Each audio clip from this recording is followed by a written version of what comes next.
Welcome to this explainer. Today, we're unpacking the $315 trillion paradox. Who exactly owns the world's debt?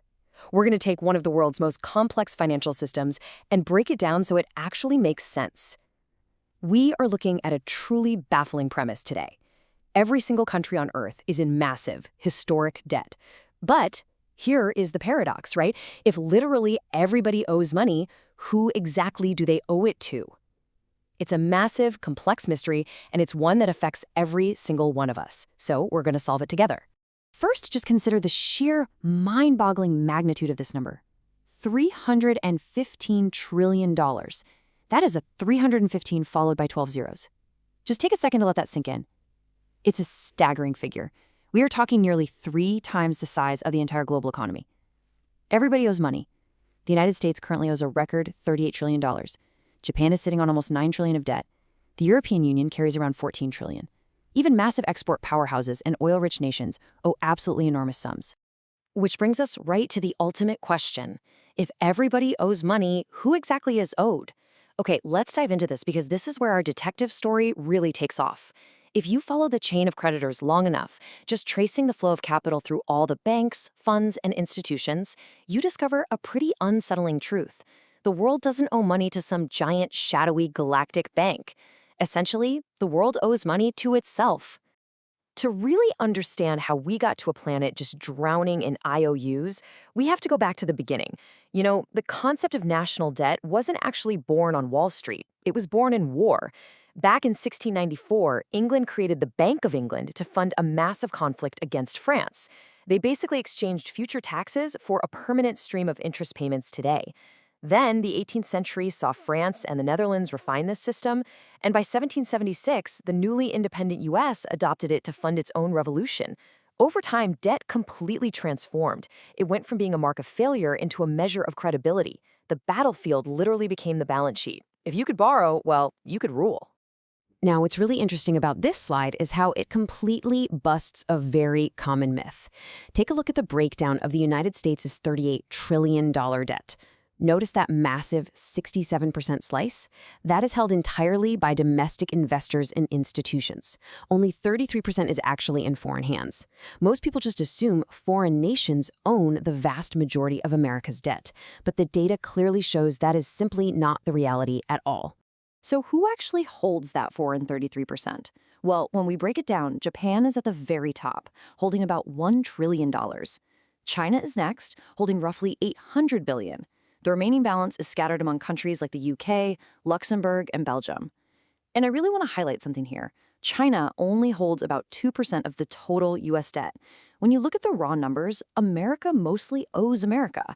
It's basically a circular mirror of domestic banks, mutual funds, pension funds, and the Federal Reserve, all just passing the exact same money back and forth. And honestly, this circularity isn't just an American phenomenon, it's a global one. It is a planetary game of hot potato, except that potato is made entirely of promises.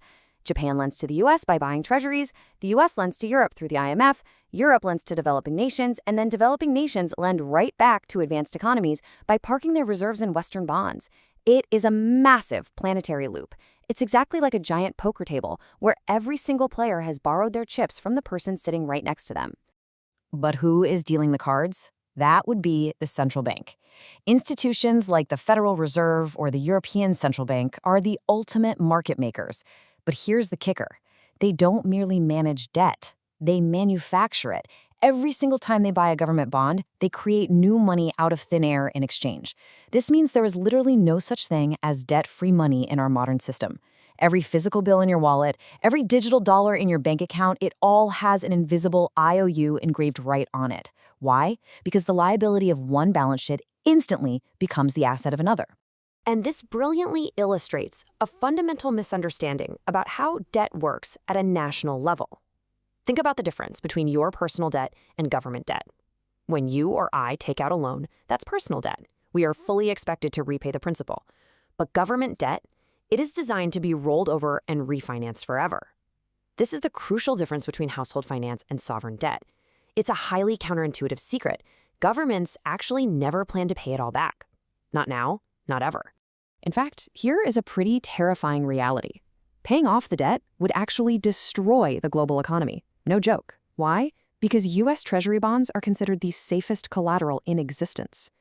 They are the absolute foundation of global markets. Pension funds hold them, banks use them as security, central banks treat them exactly like money. If Washington magically paid down every single dollar it owed tomorrow, the global dollar supply would shrink drastically. That trusted financial instrument would just vanish, triggering massive deflation and total economic collapse. So the entire system actually depends on governments never paying off their debt. When politicians talk about balancing the budget or paying down the national debt, they are essentially selling an illusion. The actual goal is not to eliminate debt, it's just to keep it sustainable and serviceable. It all runs on this closed loop of trust. Investors aren't actually waiting to be repaid, they are waiting to renew the deal. Debt is quite literally the heartbeat of capitalism, pulsing rhythmically through every single market on Earth. However, this closed loop of trust doesn't benefit everyone equally. Just mechanically trace the steps of this system. Step 1. It starts with everyday taxpayers and workers generating revenue. Step 2. Governments then use that revenue to pay interest on their massive debt. And step 3. Enormous institutions and wealthy investors collect that interest. What we're seeing here is a structural, upward transfer of wealth. The interest payments naturally flow from the working public up to the institutions that hold the debt. This mechanism is exactly why global inequality and global indebtedness tend to rise together. They're basically two sides of the very same engine on the balance sheet. And make no mistake, the stakes of keeping this engine running are incredibly high. There's a saying, democracy decides who governs, markets decide who survives.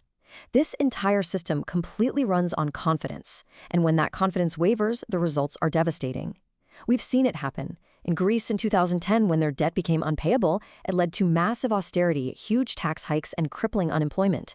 We've seen it in Argentina with their repeated defaults, and in Sri Lanka with severe fuel shortages and political collapse. When the system breaks, those anonymous bondholders suddenly become very visible, and market confidence dictates the survival of entire nations. Which leaves us with a deeply unsettling question. What happens when the engine runs out of fuel and new borrowing just can't keep pace? The modern financial system has basically turned debt itself into money. The line between debtor and creditor has blurred beyond recognition into this delicate planetary balance.